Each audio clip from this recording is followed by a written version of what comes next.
사도신경으로 신앙 고백하겠습니다. 전능하사 천지를 만드신 하나님 아버지를 내가 믿사오며 그 외아들 우리 주 예수 그리스도를 믿사오니 이는 성령으로 잉태하사 동정녀 마리아에게 나시고 본디오 빌라도에게 고난을 받으사 십자가에 못 박혀 죽으시고 장사한 지 사흘 만에 죽은 자 가운데서 다시 살아나시며 하늘에 오르사 전능하신 하나님 우편에 앉아 계시다가 저리로서 산 자와 죽은 자를 심판하러 오시리라.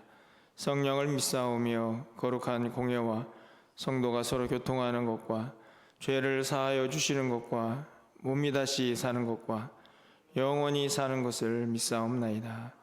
아멘. 우리 찬송가 366장 어두운 내 눈 밝히사 찬양드립니다. 366장입니다.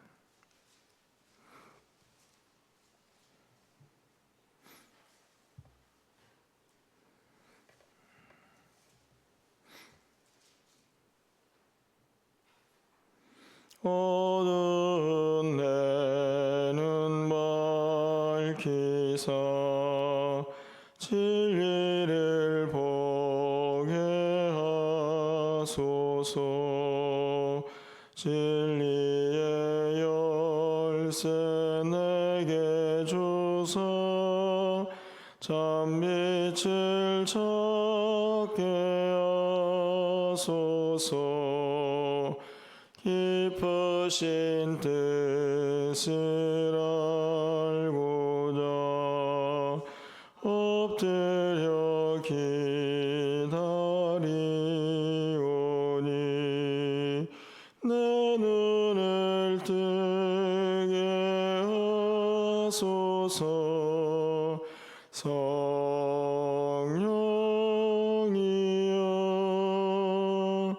막혀진 내 귀 여시사 주님의 귀한 음성을 이 귀로 밝히 들을 때에 내 기쁨 한량 없겠네. 깊으신 뜻을 알고자 엎드려 기다리오니 내 귀를 열어주소서. 성령이여 봉해진 내 힘 여시사 복음을 널리 전하고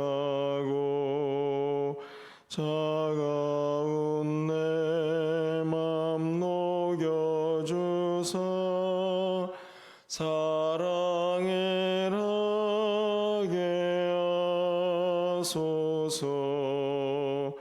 깊으신 뜻을 알고자 엎드려 기다리오니 내 입을 열어주소서. 성령이여.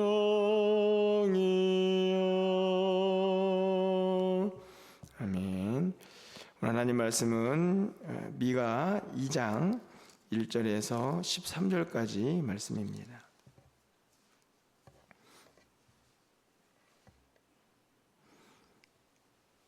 구약성경 1292쪽에 있습니다. 미가 2장 1절에서 13절 말씀 한 절씩 교독하고 마지막 13절은 함께 읽겠습니다.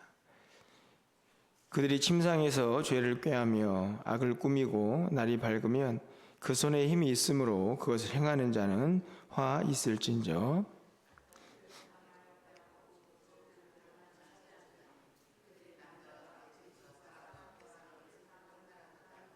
그러므로 여호와의 말씀에 내가 이 족속에게 재앙을 계획하나니 너희의 목이 이에서 벗어나지 못할 것이요 또한 교만하게 다니지 못할 것이라.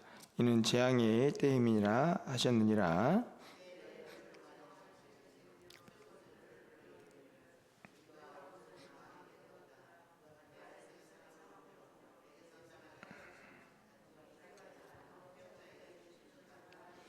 그러므로 여호와의 회중에서 분깃에 줄을 댈 자가 너희 중에 하나도 없으리라.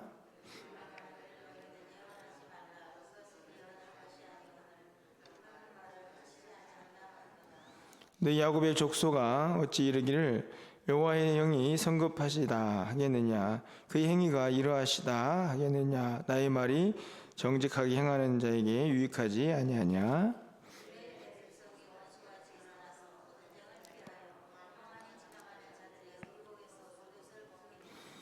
내 백성의 부녀들을 그들의 즐거운 집에서 쫓아내고 그들의 어린 자녀에게서 나의 영광을 영원히 빼앗는도다.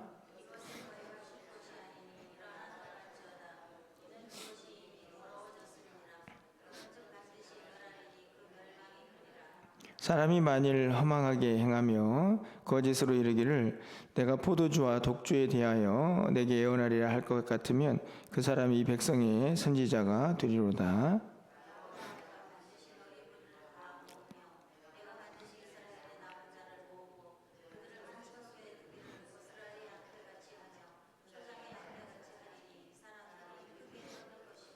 (13절입니다) 길을 여는 자가 그들 앞에 올라가고 그들은 길을 열어 성문에 이르러서는 그리로 나갈 것이며 그들의 왕이 앞서가며 여호와께서는 선두로 가시리로다. 아멘.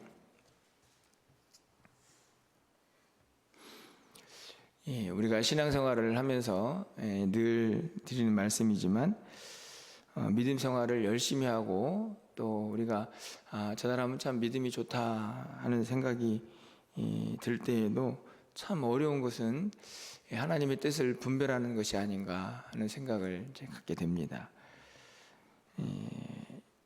가장 이제 큰 차이는 하나님의 뜻을 우리가 다 알 수도 없다 하는 우리 연약함 가운데 있기도 하고, 또 하나님의 때와 우리가 생각하는 또 우리의 때가 일치하지 않을 수도 있기 때문에 뭐 이런저런 이유로 하나님의 뜻을 다 아는 것이 쉽지 않고, 그래서 신앙생활 할 때마다 이런저런 이제 어려움에 직면할 때 그것이 우리를 조금 힘들게 할 때가 참 많이 있다 하는 생각을 갖게 되는데요.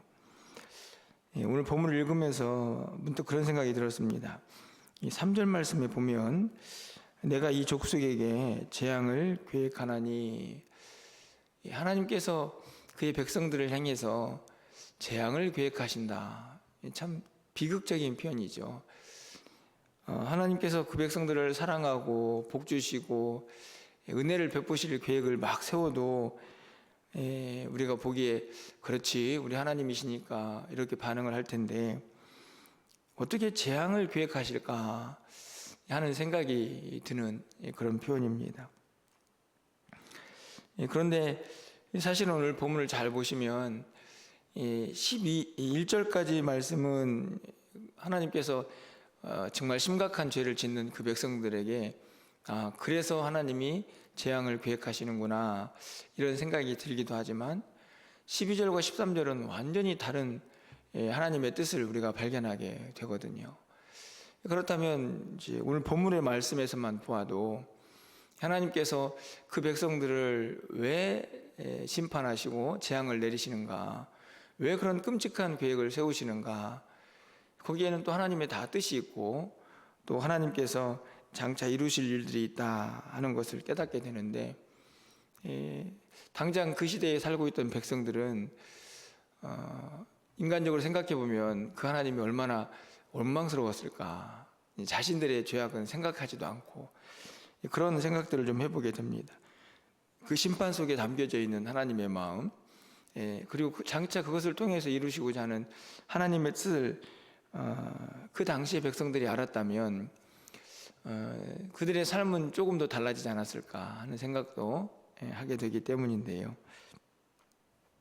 오늘 본문에 보면 이제 가장 먼저는 역시나 이 백성들의 한심한 죄악의 모습들이 있습니다. 사실은 뭐 낱낱이 다 살펴볼 수는 없지만 좀 기가 막힌 표현들을 좀 보게 되면 먼저 1절에서 보니까요. 그들이 침상에서 죄를 꾀하며 악을 꾸미고 날이 밝으면 그 손에 힘이 있으므로 그것을 행하는 자는 화 있을진저. 자, 1절을 보면서 이 악한 사람들의 모습이거든요. 저녁에는 침상에서 이제 악을 꾀합니다. 사실은 침상에서는 저녁에 누웠다 그러면 잠을 자야 하는데 이 사람들은 얼마나 악을 행하고 싶은지 침상에 누워서도 이제 악을 계획하죠. 밤이니까 아마 그것을 행하기는 어렵지 않았을까요? 그런데 날이 밝자마자 얼마나 이 악을 행하고 싶은 마음이 있었던지 깨자마자 그것을 행하는 그런 모습을 봅니다. 그런데 안타까운 것은 그렇게 행할 수 있는 이유가 그 손에 힘이 있기 때문이다. 이렇게 기록을 하죠.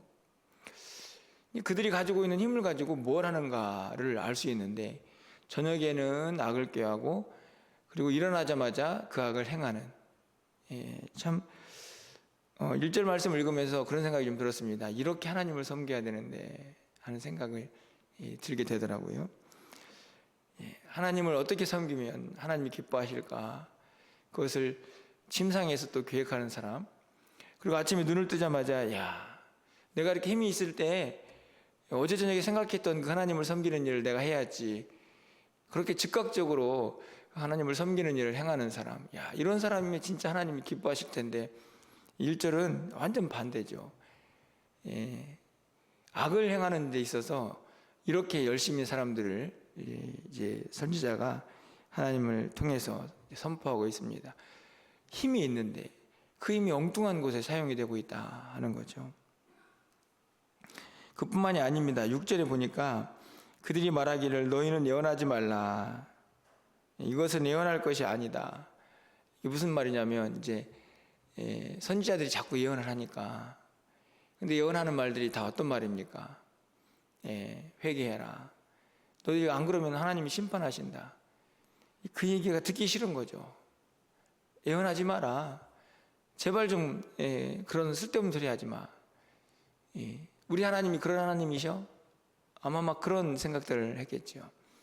뭐 예레미야가 활동했던 시대랑 다르지 않습니다. 그때는 막 이제 옥에 가두기도 하죠. 마음에 안 드니까. 7절 말씀도 아마 유사한 이야기라는 생각이 드는데요. 너희 야곱의 족속아 어찌 이르기를 여호와는 영이 급하시다 하겠느냐, 그의 행위가 이러하시다 하겠느냐. 이제 그들의 생각이거든요. 아유, 우리 하나님께서 뭐가 그렇게 급하시다고 우리를 심판하시겠어. 우리 하나님은 국률이 많으시고 오래 참으시는 분이시거든. 이런 생각을 합니다. 하나님께서 어떻게 그렇게 행하시겠어? 그건 있을 수도 없어. 이렇게 생각을 하고 말을 한다는 거죠. 그럼 어떻습니까? 악을 행하기 위해서 저녁에 계획을 세우고 아침에 일어나자마자 그들의 힘으로 악을 행하고, 선지자들이 그러면 안 된다 얘기하는데 그런 소리 하지 말라고, 쓸데없는 소리라고 그러면서 생각하기를 우리 하나님은 그렇게 급하신 분이 아니야. 오래오래 참으시지. 그렇게 행하실 일 전혀 없어. 이렇게 생각을 하면서 계속 악을 행합니다. 사실은 말씀을 읽으면서 야, 어떻게 하나님의 백성들이 이렇게 망가질 수 있을까? 이런 생각이 들지 않습니까? 하나님께서 그 백성들을 보시면서 오늘 제가 서두에 말씀드린 것처럼 한 가지 계획을 세우시죠. 3절에 있는 말씀입니다. 내가 이 족속에게 재앙을 계획하겠다. 이건 재앙의 때다. 이 백성들을 더 이상 이대로 두고 볼 수가 없다 하는 것이죠. 하나님께서 그 백성들을 돌아오게 하시는 방법은 저는 매우 다양하다 생각이 듭니다.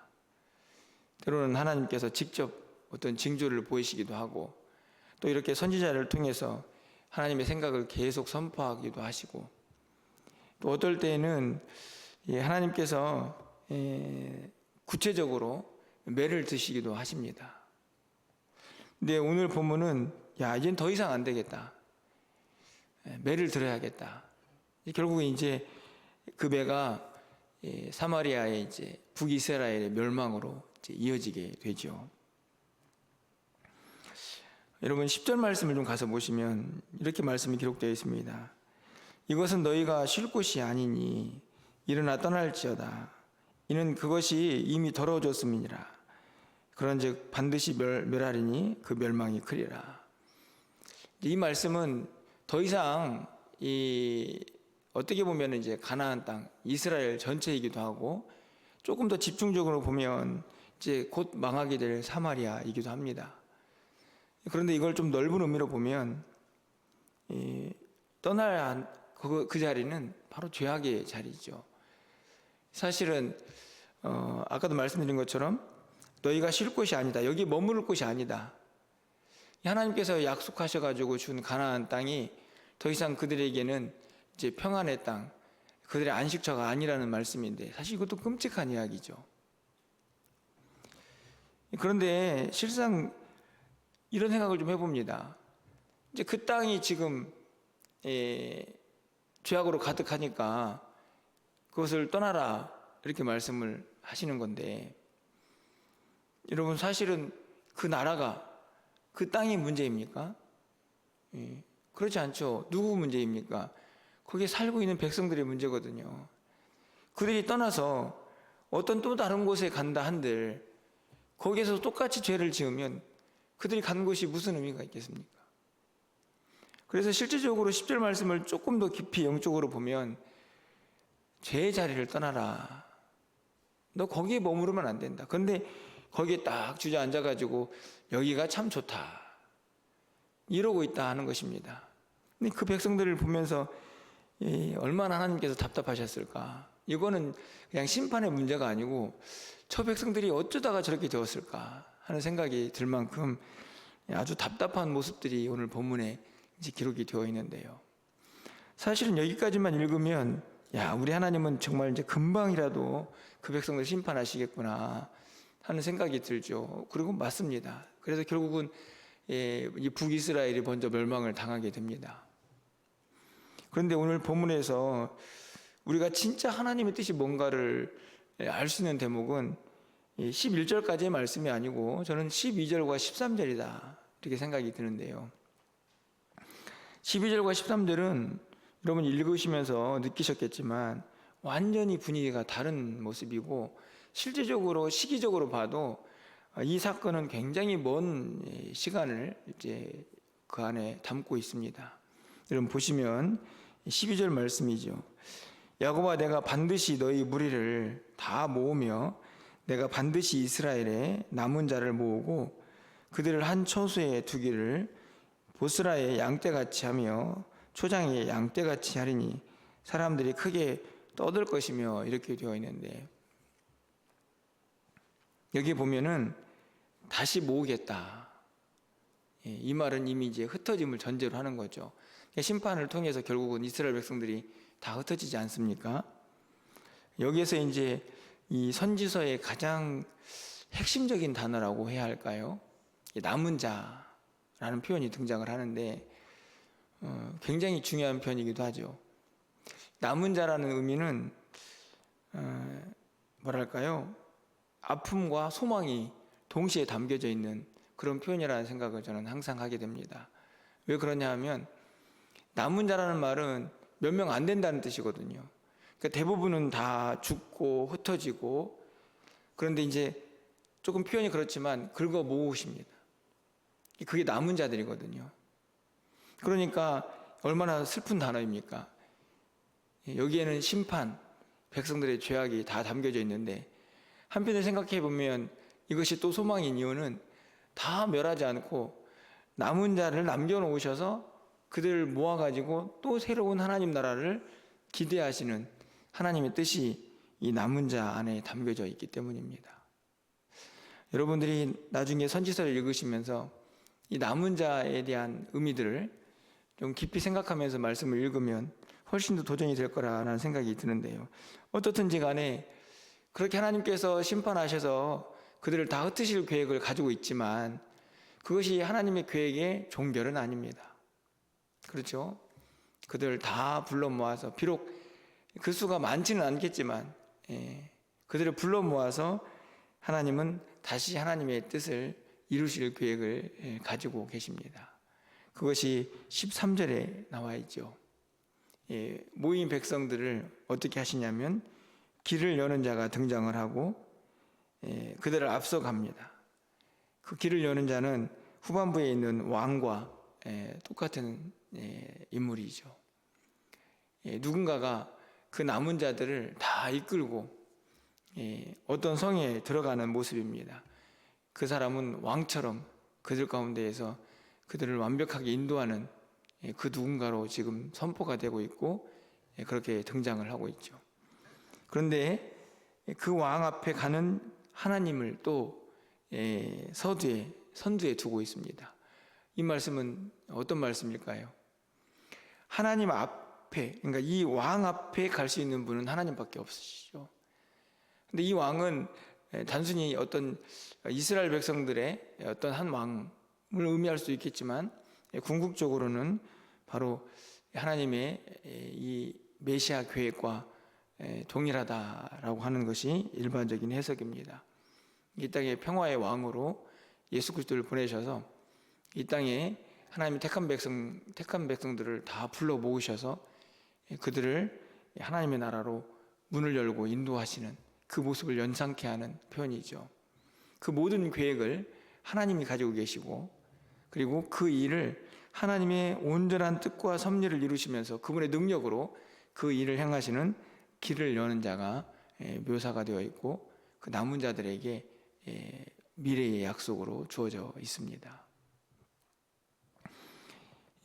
우리가 이 말씀대로 하면 결국에는 가까이를 생각해 본다면 이스라엘 백성들이 아수르의 이제 북이스라엘 멸망을 하지 않습니까? 그렇다고 해서 계속 멸망에 당가지고 아수르의 통치 아래 있는 것은 아닙니다. 아수르도 멸망을 하니까요. 나중에는 남유다는 바벨론을 멸망을 당합니다. 그렇다고 해서 바벨론이 계속 남유다를 통치하지도 않습니다. 그들도 망하니까요. 여러분, 그런 모습들을 보면 가까이에는 일시적으로 그 백성들이 조금은 자유를 누리는 시간이 있습니다. 하지만 궁극적으로는 완전하지는 않죠. 결국 나중에 이스라엘까지도 로마의 속국이 되지 않습니까? 그 백성들은 계속 자유를 누리다가도 누군가에게 억압을 받는 그런 상태를 계속 경험하지만 결국 궁극적으로는 그 모든 것에서 남은 자들이 자유를 누리는 그때는 결국 메시아 그분이 다시 오실 때이죠. 그래서 처음 이 땅에 오실 때에 그분이 이 땅에 하나님 나라를 선포하셨고 그리고 다시 오실 때에는 이 땅에 모든 악을 심판하시고 이제 궁극적으로 모든 믿는 자들을 영원한 하나님 나라로 인도하게 될 것이다 하는 것을 이 12절과 13절에서 아주 긴 시선으로 보면 우리가 그 말씀을 이해할 수가 있게 됩니다. 하나님의 계획이죠. 늘 말씀을 드리지만 오늘 우리도 마찬가지입니다. 결국 우리를 무너뜨리는 것은 죄다. 이 한 가지는 오늘도 분명하게 우리에게 선포가 되는 것이죠. 그렇게 하나님께서 그 백성들을 택하시고 사랑하시고 은혜를 베푸셨지만 그 백성들은 그 죄를 떠나지 못합니다. 하나님께서는 그 백성들을 향해서 그분이 계획하셔서 보내셨던 그 백성들을 그리고 그 땅에서 다 몰아내시는 그 엄청난 계획을 세우셔야만 하는 하나님의 마음이 오늘 본문에 나와 있습니다. 뿐만 아니고 그럼에도 불구하고 그것이 끝이 아니고 또 하나님의 궁극적인 계획은 그 남은 자들을 다 불러 모아서 결국 영원한 하나님 나라로 인도하실 또 거대한 하나님의 역사도 계획을 세우고 계신다 하는 것을 알게 되죠. 참 연약한 우리들이 다시 한번 그 하나님의 뜻을 다 이해할 수 없다 하는 생각이 들지만 그럼에도 불구하고 우리가 다시 한번 깨닫게 되는 것은 우리에게는 66권의 하나님의 말씀이 있습니다. 그렇지 않습니까?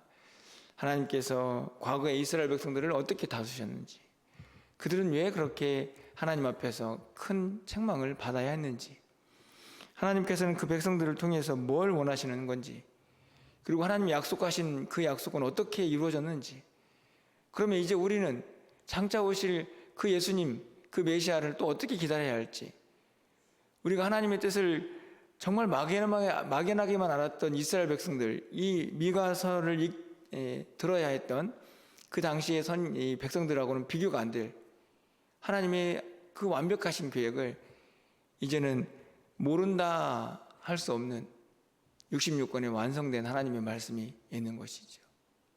제가 오늘 본문을 읽으면서 무지한 우리의 인생들, 하나님의 뜻을 다 알 수도 없는 연약한 우리지만 생각해 보니, 야, 우리는 참 행복한 사람들이구나, 그런 생각이 들었습니다. 왜냐하면 우리에게는 요한계시록까지 완벽하게 계획되어 있는 하나님의 그 완벽한 긴 이야기들을 다 알고 있기 때문이죠. 결국은 이제는 우리가 해야 될 일이 있다, 다른 것이 아닙니다. 다 알고 있으니 이제 말씀대로 사는 것, 그것만이 우리에게 남아있는 거죠. 말씀대로 오셨으니 진짜 말씀대로 오셔가지고 다시 우리를 그 영원한 하나님 나라로 인도하실 그분을 소망하면서 이 땅을 살아가는 동안 그 말씀을 간직하는 사람답게 그렇게 살아갈 우리의 사명이 우리에게 남겨져 있다 하는 것입니다. 매일 성경은 이제 미가서를 이제 읽으면서 이제 장차 오실 그 예수님을 우리가 소망하게 됩니다. 이미 오셨기 때문에 그 오신 예수님을 우리가 축하하고 기뻐하지만, 사실은 이제 우리는 이 성탄절을 통해서 장차 오실 예수님을 기대하게 되는데요, 미가서는 바로 그 예수님을 소망하게 하는 말씀이기도 합니다. 바라기는 이 말씀들을 계속 읽으시면서 묵상하시면서 우리가 소망하고 기대하는 그 메시아가 과거의 이스라엘 백성들은 참 막연하게 과연 그 일이 언제 일어날까 하는 생각으로 그 메시아를 기다렸지만, 우리에게는 이미 말씀대로 오셨고 이제는 말씀대로 다시 오실 그 예수님이 우리에게 약속되어 있으니 그 말씀을 간직한 사람답게 어떻게 살아야 할까를 좀 다짐하시고 결단하시면서 이 성탄의 계절을 보낼 수 있기를 간절히 소망해 봅니다. 그 하나님을 말씀을 통해서 더 많이 알아가시고, 또 우리에게 계획하신 그 하나님의 위대하신 계획들 안에서 우리가 어떻게 하면 더 하나님을 기쁘시게 하면서 살아갈 수 있을까, 어떻게 하면 우리가 주님 앞에 섰을 때에 더 칭찬받는 삶을 살아갈까, 이렇게 고민하면서 우리가 있는 우리 손의 힘으로 악을 행하는 것이 아니고 주님을 더 기쁘시게 하는 그 일에 우리 모두가 힘을 낼 수 있는 저와 여러분의 삶이 되시기를 주님 이름으로 간절히 축원합니다. 기도하겠습니다. 사랑의 하나님, 오늘도 이 장의 말씀을 통해서 너무나 분명하게 드러난 하나님의 뜻을, 하나님의 계획을 우리가 깨달았습니다.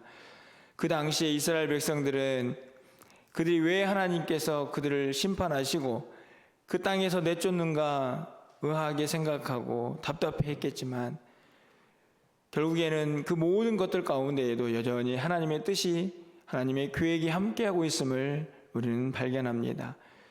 그 말씀이 우리 모두에게 선포가 되어 있고, 그렇게 말씀대로 예수님이 이 땅에 오셨고 또 말씀대로 다시 오실 것을 우리는 믿고 기대합니다. 하나님, 이 땅을 살아가는 우리 모두가 이제는 그 말씀 안에서 그 말씀 붙잡고 다시 한번 하나님의 뜻을 온전히 행하며 살아갈 수 있는 믿음의 사람들이 되게 하여 주시옵소서. 우리에게 있는 힘과 능력으로 악을 꾀하기보다 하나님께서 원하시고 기뻐하시는 그 일들을 날마다 계획하고 행할 수 있는 우리 모두가 되게 하여 주시고, 그렇게 하루하루를 살아가면서 우리가 주님 앞에 서는 그날을, 주님이 다시 오실 그날을 기대하며 준비하며 살아갈 수 있는 우리 모두가 되게 하여 주시옵소서. 오늘 한 날 우리의 모든 삶 가운데도 함께 하여 주시고, 또 세상에 한 주간이 시작되는 월요일입니다. 우리 사랑하는 성도들, 세상에서 무엇을 하고 어디에 있든지 간에 주님과 동행하는 한 주간이 되게 하시고 실족하지 않도록 저들을 눈동자와 같이 보호하여 주시옵소서. 우리의 마음도 우리의 발걸음도 하나님께서 모든 것들을 주장하시는 이 한 주간 되기를 간절히 소망하옵고 예수 그리스도의 이름으로 기도합나이다. 아멘.